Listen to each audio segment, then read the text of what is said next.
नमस्कार दोस्तों। अब तक आप लोगों ने इंट्रोडक्टरी प्रोग्राम देख लिया और इंट्रोडक्टरी में हमने पाया कि जे.आर.डी. टाटा क्या है। अब देखिएगा कि युग निर्माता जे.आर.डी. टाटा है और जो कि वह लाखों करोड़ों तमाम ऐसे युवाओं के वह आदर्श रहे हैं। आज हम लोग अजीम प्रेम जी, चूँकि वह साधारण व्यक्ति की असाधारण कहानी क्या होती है। दोस्तों, यह अजीम प्रेम जी जिनको आज से हम आप लोगों को वह जो नए नए पॉइंट्स के साथ हम आपके सम्मुख रखने वाले हैं। दोस्तों, हर एक व्यक्ति की कोई ना कोई कहानी होती है, विशेषता जुड़ी रहती है।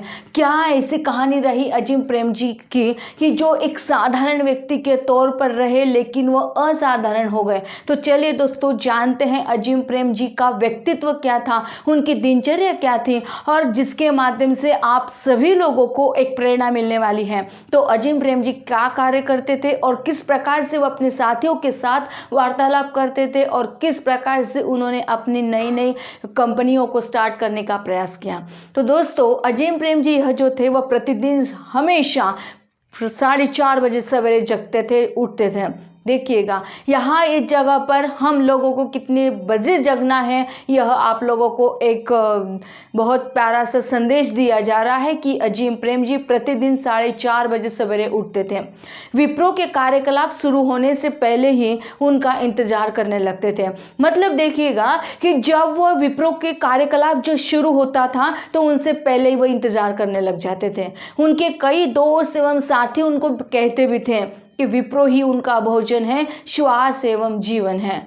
जब वे जगह रहते हैं तो वो विप्रो के प्रतिनिधि के रूप में कार्य करने लग जाते हैं और दूसरों को इसकी प्रतिष्ठा एवं उत्कृष्टता के बारे में बताते हैं। एक उत्कृष्ट जो हम यह कहेंगे कि एक व्यापार के अंतर्गत अपनी कंपनी को चलाने के लिए कौन कौन सी हुनर होने चाहिए। तो देखिएगा किस प्रकार से साधारण व्यक्ति थे लेकिन साधारणता से वो असाधारण कैसे बन गए।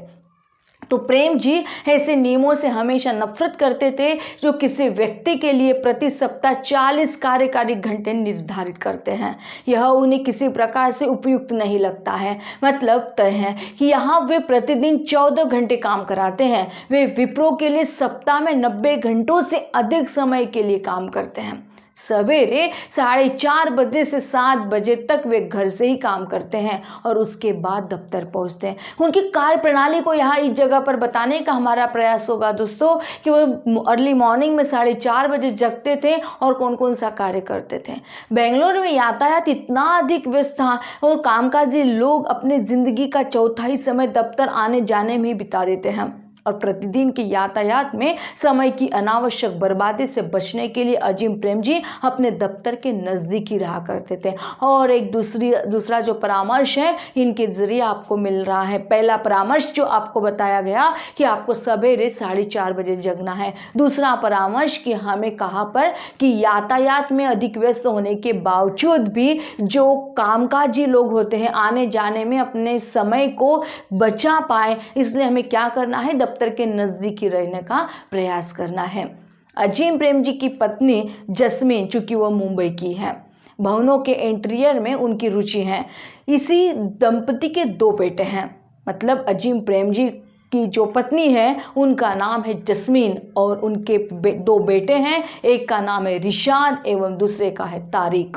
प्रेम जी के लंबे समय से चल रही शिकायतों में से और एक शिकायत है परिवार के साथ वह अधिक समय नहीं बिता पाते।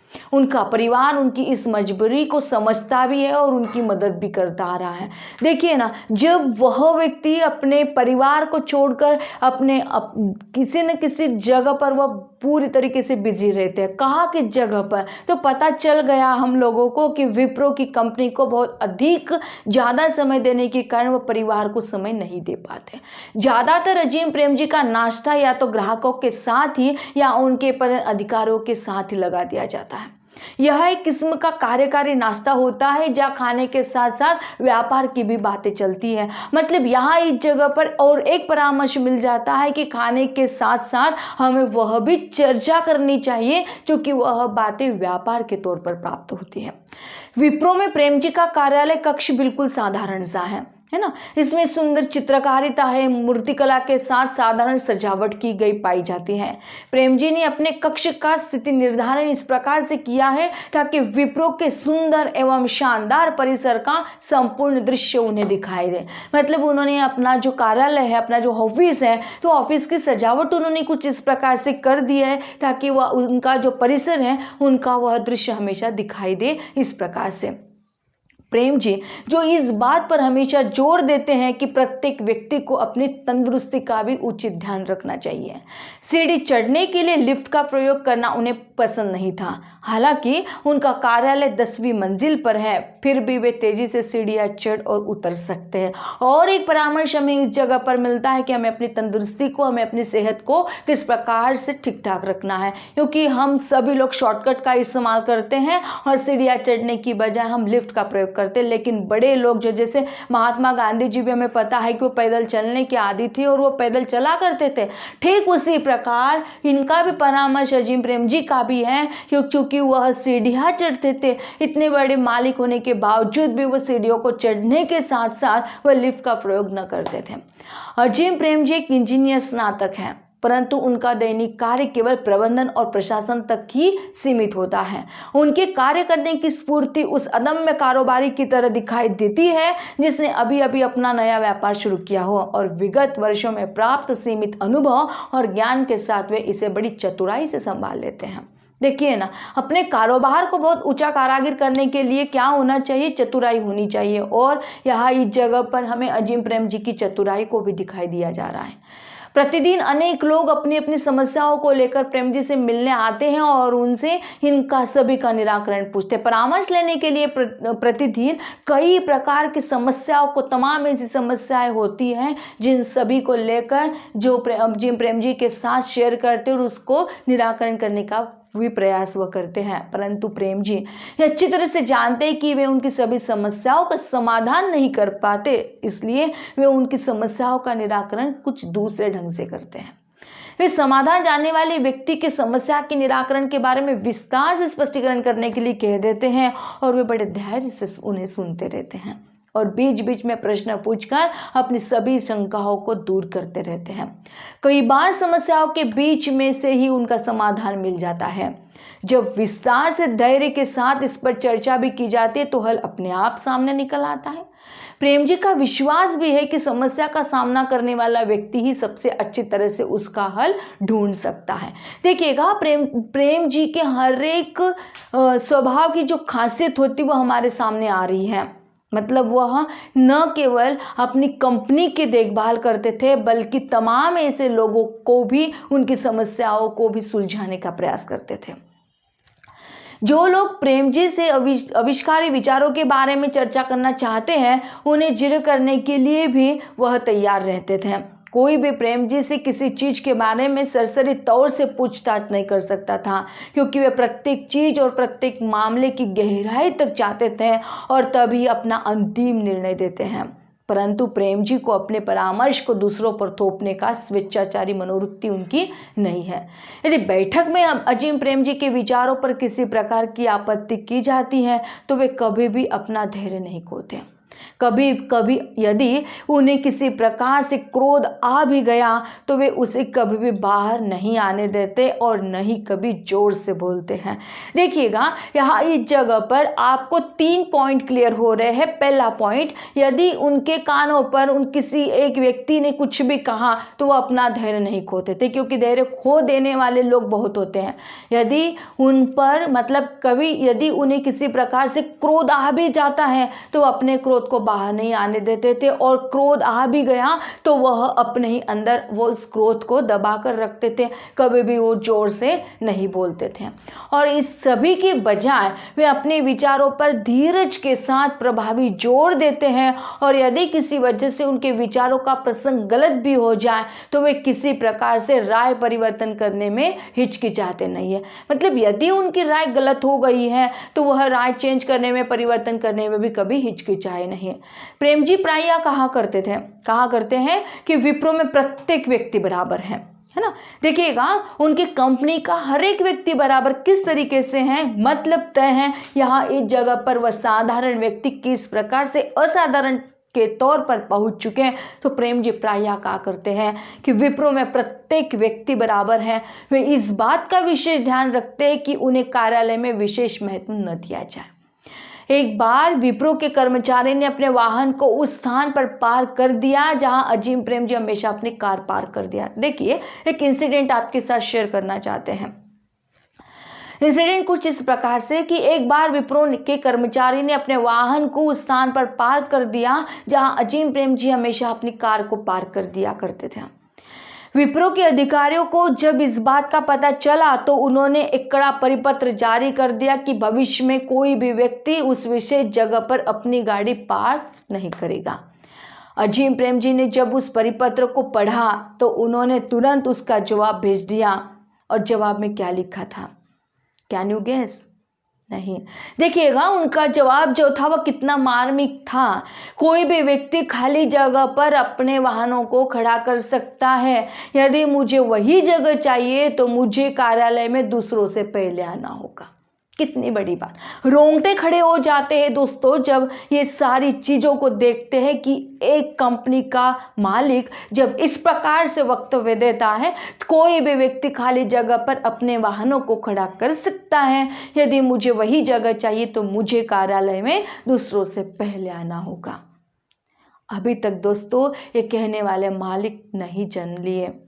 न केवल कार्यालय में बल्कि स्टेशन से बाहर जाते समय भी प्रेम जी अपने लिए किसी प्रकार की विशेष व्यवस्था नहीं करते हैं। उदाहरण के लिए देश के भीतर हवाई जहाज से यात्रा करते समय भी प्रेम जी बिजनेस क्लास में सफर नहीं करते हैं। वे हमेशा सामान्य श्रेणी में ही यात्रा करना पसंद करते हैं। और इस प्रकार एयरपोर्ट से अपने कार्यालय या घर जाते समय भी उन्हें टैक्सी नहीं मिलती है तो वो ऑटो रिक्शा लेने में भी हिचकिचाते नहीं है। यही है दोस्तों, यही सीखना है हमें कि छोटे से छोटे व्यक्ति हम होते हैं पर फिर भी हम लोगों का ईगो और सुपर ईगो कैसे हावी हो जाता है। हमें 4 व्हीलर ही चाहिए। एयरपोर्ट से हमें अपने घर पर आना है और हमें यदि टैक्सी नहीं मिल पाती तो हम रिक्शे से जाना पसंद नहीं करते। और यहाँ इस जगह पर इतने बड़े व्यापारी जगत के बिजनेसमैन होने के बावजूद भी हमारे अजीम प्रेम जी ऑटो रिक्शा लेने में भी हिचकिचाते नहीं हैं। यात्रा करते समय प्रेम जी के सूटकेस में हमेशा एक पैकेट कपड़े धोने के लिए पाउडर और एक इस्त्री पड़ी रहती है। अब देखिएगा कि इनकी आदत क्या क्या है। तो यात्रा जब वो करते हैं तो प्रेम जी के सूटकेस में हमेशा एक पैकेट कपड़े धोने का पाउडर और एक इस्त्री पड़ी रहती है। यात्रा में होटल में उपलब्ध लॉन्ड्री सुविधा का प्रयोग करने के बजाय वे स्वयं अपने कपड़े धोना और उन पर इस्त्री करना पसंद करते हैं। यह प्रेम जी की एक अनुपम शैली है। कितनी सारी विशेषताएं यहाँ इस जगह पर लबालब भरी हुई दिखाई देती हैं। यदि हमने इन विशेषताओं को अपने अंदर उतार लिया दोस्तों तो मुझे ऐसा लगता है कि अजीम प्रेम जी का जन्म और दूसरे तरीके से हो जाएगा।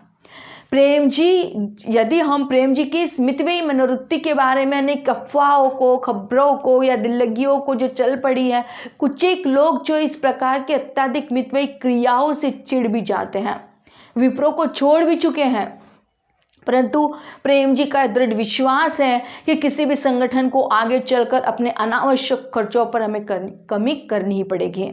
और उनके मुताबिक कंजूसी बिना अनावश्यक तड़क भड़क को दूर रखना मुश्किल हो जाता है। देखिए ना, यहाँ इस जगह पर और एक चीज़ उन्होंने बताई हुई है कि जो अपने अनावश्यक खर्च होते हैं उन अनावश्यक खर्चों को हमें किस प्रकार से कम लाना चाहिए, किस प्रकार से हमें अनावश्यक खर्चों को बचाना चाहिए। अपने व्यक्तिगत जीवन में भी प्रेम जी मितव्ययी विकल्पों को अपनाते हैं और यद्यपि वे दुनिया के सबसे धनी व्यक्तियों में से एक हैं परंतु उनकी गतिविधियों से नहीं लगता कि वे रईस हैं। इसका एक प्रत्यक्ष उदाहरण यदि आपको बताया जाए तो प्रेम जी ने सन 1996 में एक सामान्य फोर्ड एस्कॉर्ट कार खरीदी थी। इसके बाद बाजार में अनेक विलासप्रिय कारें चल पड़ी, परंतु प्रेम जी ने यह कहते हुए कि अपनी कार बदलने का कोई कारण ही दिखाई नहीं देता, नई कार खरीदने से उन्होंने इनकार कर दिया। वो चाहते तो उनके पास अलग अलग प्रकार की ढेर सारी गाड़ियां उनके द्वार पर खड़ी हो जाती, लेकिन वह अनावश्यक खर्च से बचाना चाहते थे। और यही परामर्श दोस्तों आप लोगों को भी दिया जा रहा है। उन्होंने 7 वर्ष बाद सन 2003 में अपनी नई कार खरीदी। फिर भी उन्होंने अपनी पुरानी कार को बेचा नहीं। इसका कारण पूछने पर वे कहते हैं कि यह कार मेरे लिए भाग्यशाली साबित हुई है और फिर इस कार से मुझे किसी प्रकार की समस्या भी नहीं है। अटैचमेंट हो जाता है दोस्तों, और यही अटैचमेंट शायद अजीम प्रेम जी को उस कार के रूप में भी हुआ और जिस कारण उन्होंने कहलवा भी दिया कि यह कार मेरे लिए भाग्यशाली साबित हुई और फिर इस कार से मुझे किस प्रकार की समस्या भी नहीं है। न केवल कार के मामले में बल्कि अन्य किसी प्रकार की विलासिता के लिए भी प्रेम जी के जीवन में कोई स्थान नहीं है। मतलब यहाँ इस जगह पर विलासिता के लिए प्रेम जी ने अपने जीवन में कोई स्थान नहीं रखा। उनके बेटे का सन 2005 में आयोजित विवाह एक सीधे साधे ढंग से आयोजित हुआ। प्रेम जी जिस तरह से पैसों के मामले में मितव्ययी है, उसी प्रकार से बोलने में भी मितव्ययी है। सामान्य तौर पर वे अधिक नहीं बोलते हैं। जो कोई भी व्यक्ति उनके साथ बातचीत करता है वे धैर्यपूर्वक और उत्सुकता से उसे सुनते हैं। उनकी आदत ही है कि वे कभी भी आवश्यकता से अधिक नहीं बोलते। हालांकि वे गिने चुने शब्दों का ही प्रयोग करते हैं, परंतु वे बहुत प्रभावशाली होते हैं और उनमें प्रमुख विषय का सार ही निहित रहता है। उनके साथ कार्य करने वाले लोग इस विशेषता के लिए उनकी सराहना बड़ी करते रहते हैं। वे किसी अत्यंत महत्वपूर्ण बैठक के दौरान एक किनारे पर चुपचाप बैठे रहते हैं, परंतु अंत में जब वे बोलना शुरू करते हैं सभी पूर्व वक्ताओं के व्याख्यानों को पूर्ण रूप से सम्मिश्रित करते हुए और उनमें अपनी टिप्पणियों को जोड़ते हुए निर्णायक संस्पर्श दे देते हैं।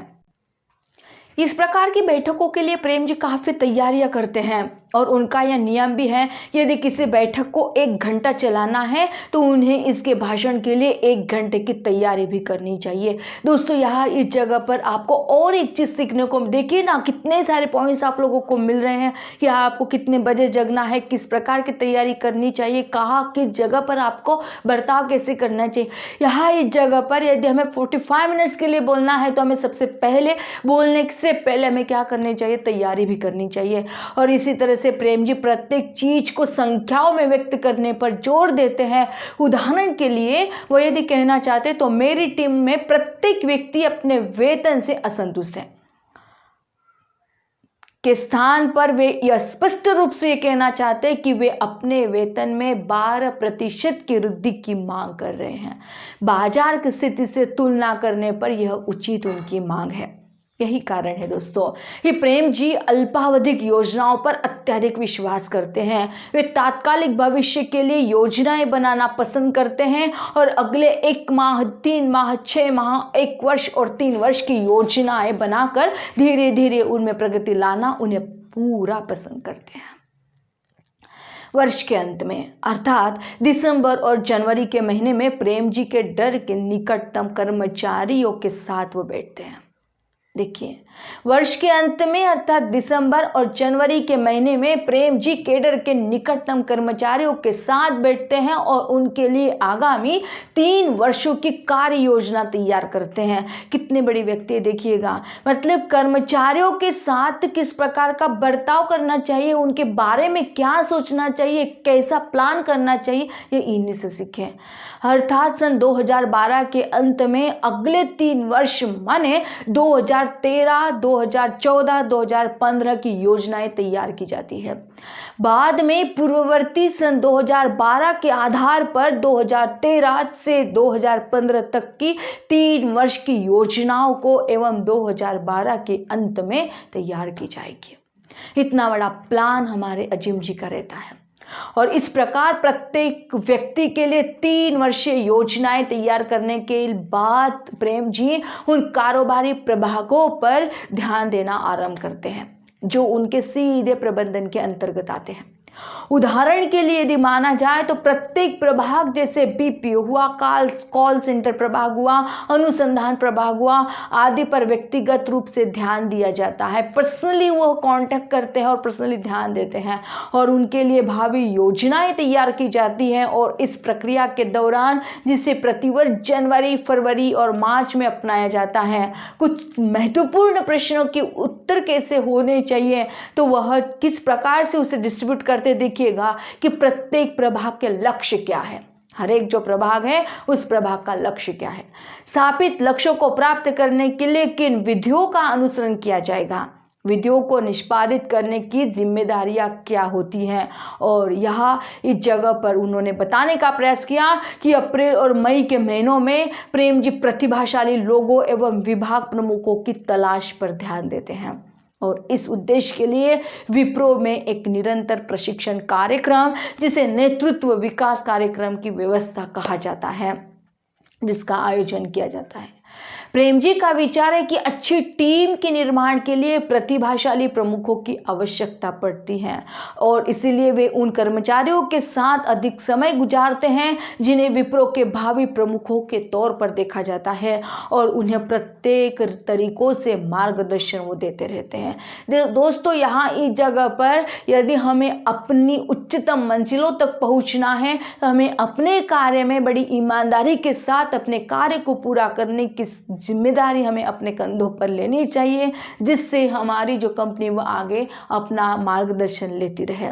और इसके अलावा वे बाहर से नए निदेशकों और प्रबंधकों का चयन करके भी वे योगदान देते हैं। अपनी कंपनी में ही नहीं बल्कि बाहर से भी कई मार्गदर्शकों को, निर्देशकों को, प्रबंधकों को बुलाते और वहाँ का उनका चयन करते हैं। आज विप्रो में अधिकांश महत्वपूर्ण प्रमुखों और निदेशकों में वे ज़्यादा लोग हैं जिन्हें प्रेम जी के द्वारा सीधे नियुक्त किया गया है। योग्य व्यक्तियों का चयन करने के बाद प्रेम जी जहां तक संभव हो विप्रो के कार्मिक विभाग में स्वयं को सम्मिलित नहीं करते हैं। केवल तिमाही में एक बार आयोजित की जाने वाली आलोचनात्मक जो बैठकें होती हैं उनमें भाग लेने के अलावा वे अधिकांश मामलों में हस्तक्षेप नहीं करते, यानी पूरे जो अधिकार होते हैं वहाँ के एचओडी को सौंप देते हैं। चूंकि विप्रो अपने प्रबंधकों और निदेशकों को स्वतंत्र रूप से काम करने के लिए प्रोत्साहित एवं अनुमति प्रदान कर देती है और इसलिए विप्रो में अनेक लीडर तैयार हो जाते हैं। और इसका एक बढ़िया उदाहरण यह है कि आज विप्रो छोड़ने के बाद सूचना प्रौद्योगिकी कंपनियां निर्मित करने वाले लोगों की संख्या भारत में 100 से अधिक हो चुकी है।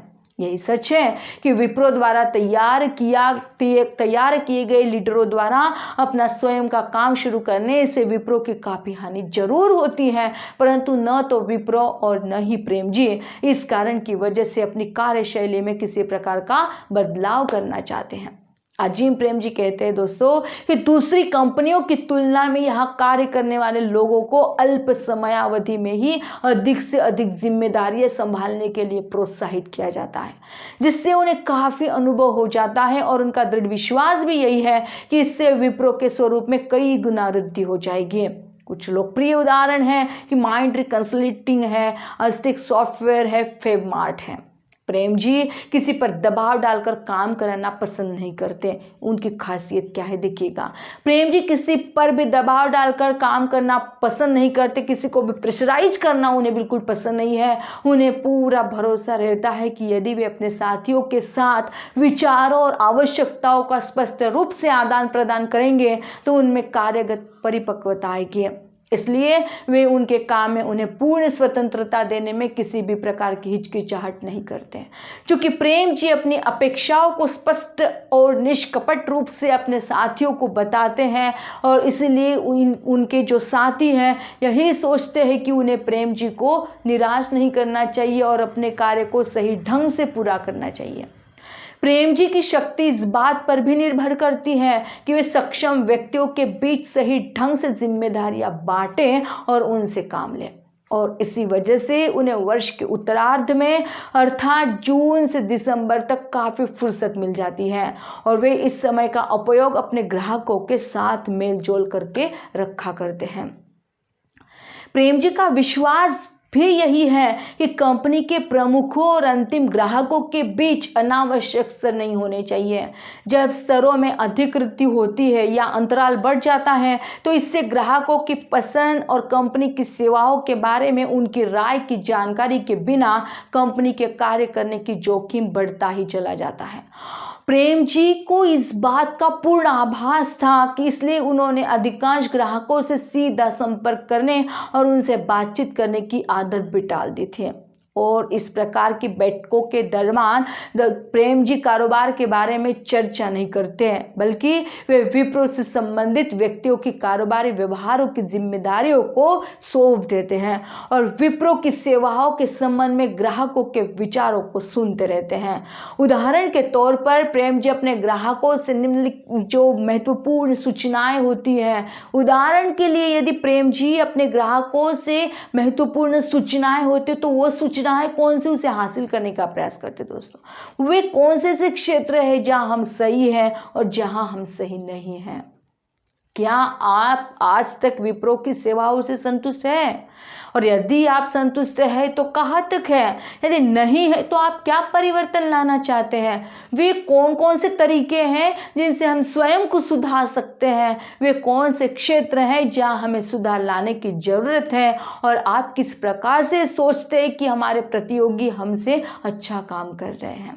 देखिएगा, इस प्रकार की सभी सूचनाएं वो ग्राहकों से लेना पसंद करते हैं और इस प्रकार प्रेम जी विप्रो की सेवाओं के बारे में ग्राहकों की राय को स्पष्ट तौर से सुनना पसंद करते हैं।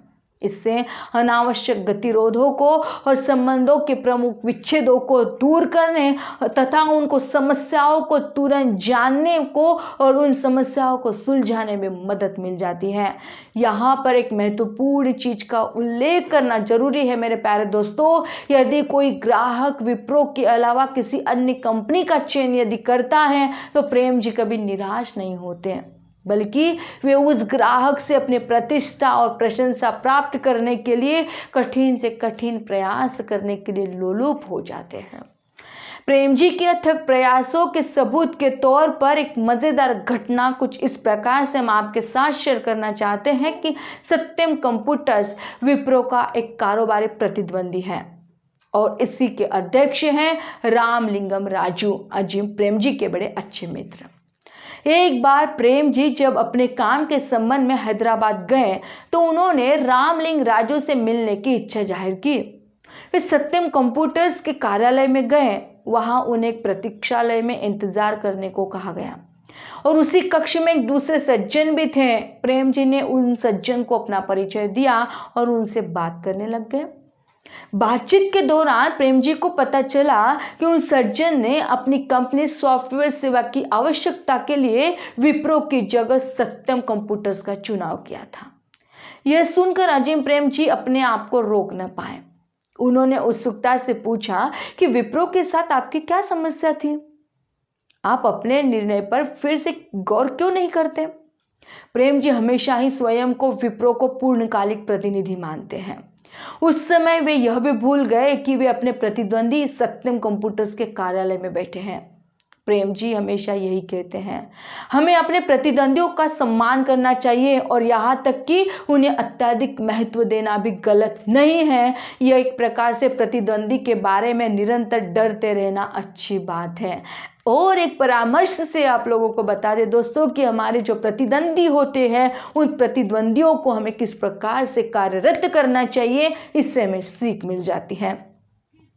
परंतु डर के कारण अपनी दौड़ को छोड़ना भी नहीं चाहिए, बल्कि वे इस बात पर जोर देते हैं कि उस व्यक्ति को अधिक प्रयास करने चाहिए। अजीम का यह विश्वास है कि केवल निरंतर कठिन प्रयास करने से ही कंपनी को सफलता मिल सकती है और वह अपने समतुल्य एवं शक्तिशाली प्रतिद्वंदियों से आगे निकल सकते हैं।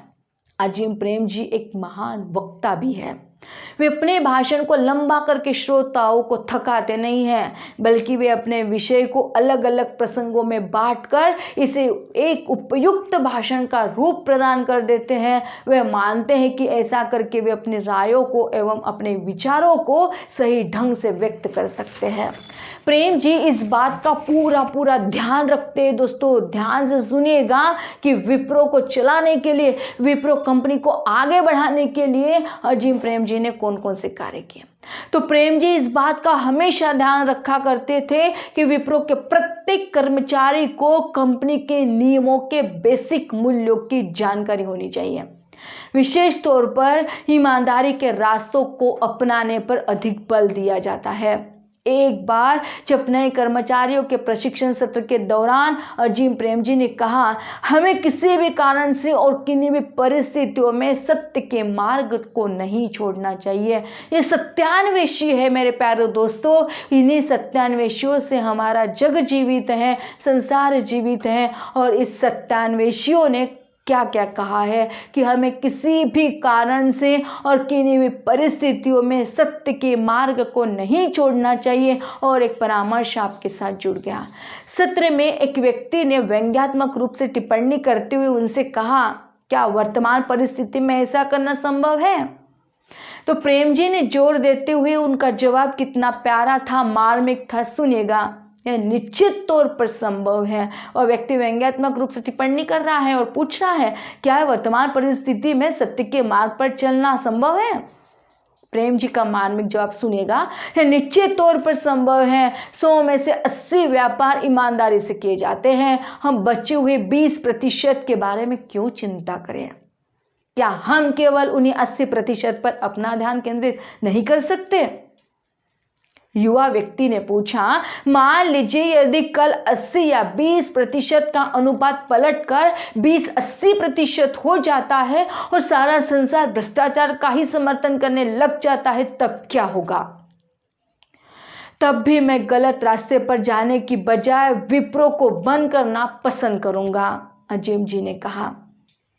देखिए, तब भी मैं गलत रास्ते पर जाने की बजाय विप्रो को बंद करना पसंद करूंगा। अजीम जी ने कितनी मार्मिकता से उस युवा व्यक्ति को कहा, क्योंकि महात्मा जी के वे भक्त हैं। अजीम प्रेम जी महात्मा गांधी के भक्त हैं और उनके सिद्धांतों के वे कट्टर अनुयायी हैं। और वे कहा करते हैं कि गांधी जी के सिद्धांत किसी भी समय के लिए उन्हीं के लिए नहीं बल्कि समस्त विश्व के लिए उपयुक्त हैं।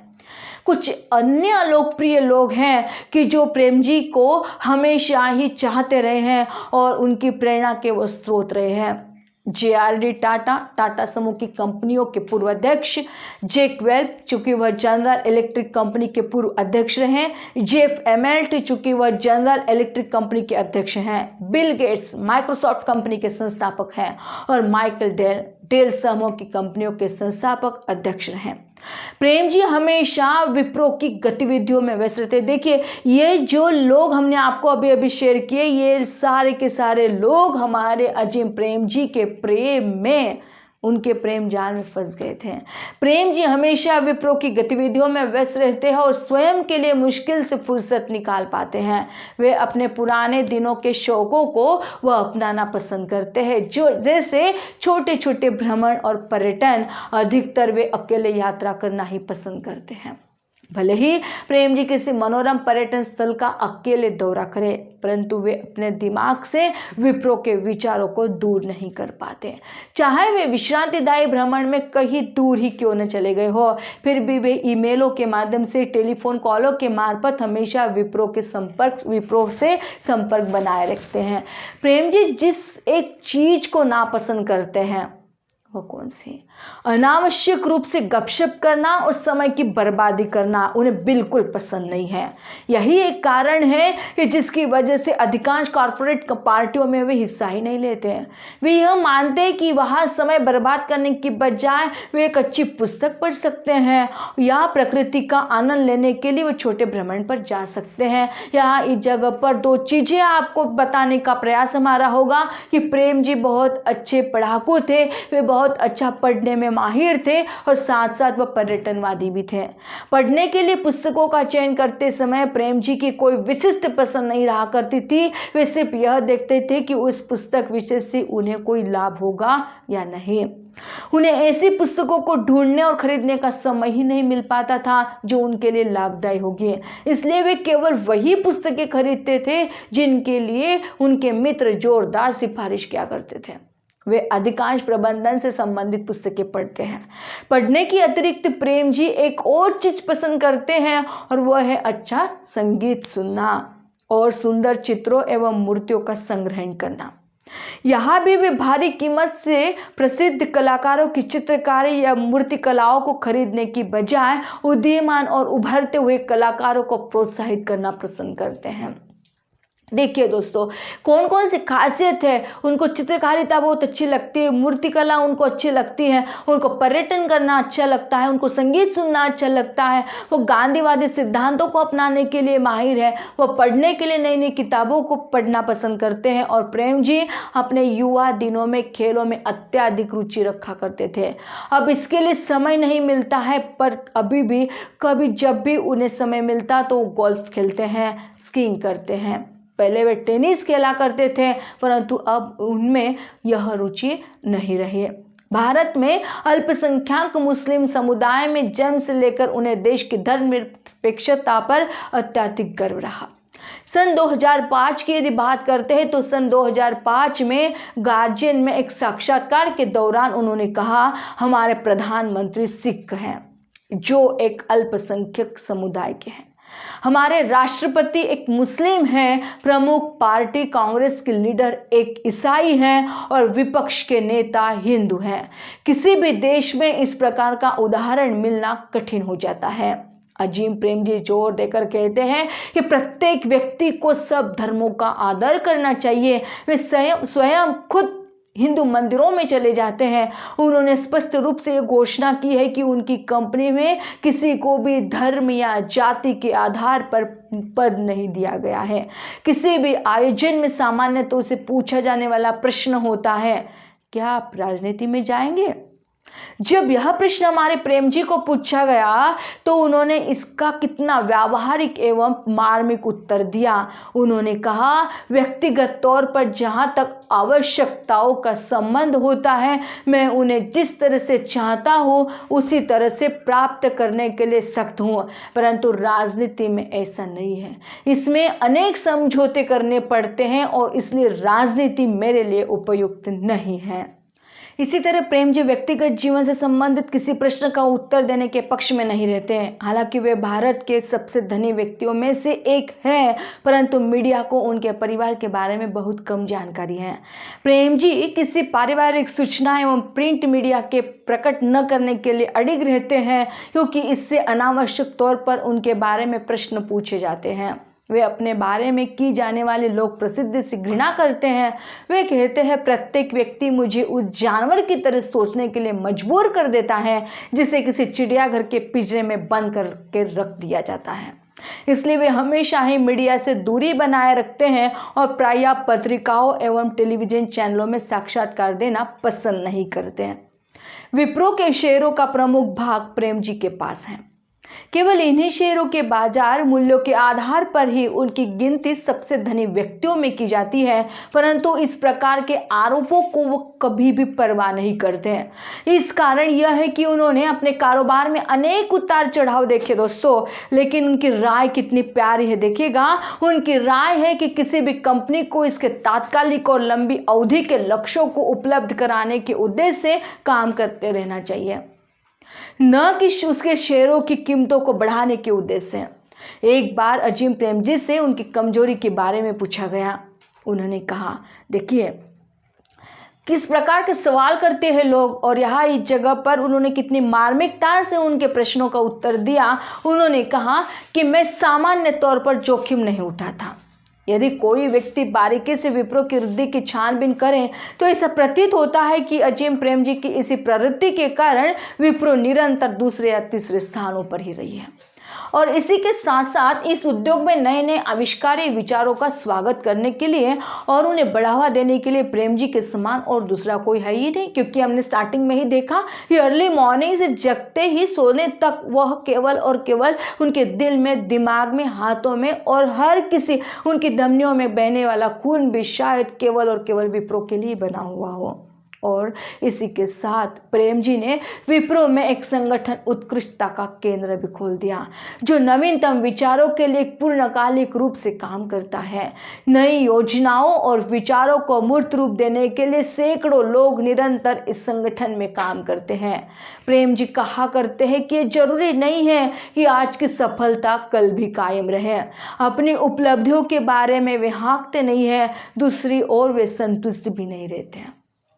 विप्रो भारत की उन कुछ एक महत्वपूर्ण सूचना प्रौद्योगिकी की कंपनियों में से एक है जो अंतर्राष्ट्रीय स्तर पर सफल रही है और इसलिए दुनिया भर की पत्रिकाएं अजीम प्रेमजी का साक्षात्कार लेने और विप्रो की सफलता जानने के लिए उनके पीछे पड़ी रहती हैं।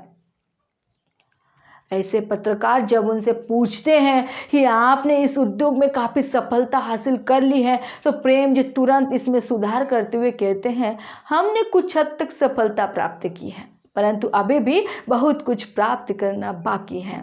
प्रेम जी कहते हैं, मैं अपने लक्ष्य निर्धारित करता हूं और उन्हें प्राप्त करने के लिए कठिन से कठिन प्रयास करता हूं। एक बार जब मैं निर्धारित लक्ष्य पर पहुंच जाता हूं तो मैं अगले स्तर पर एक प्रमुख लक्ष्य निर्धारित कर देता हूं और इस निरंतर दौड़ का अंत क्या होगा, इस प्रकार की प्रतिस्पर्धा से प्रेम जी किस प्रकार का पुरस्कार जीतेंगे।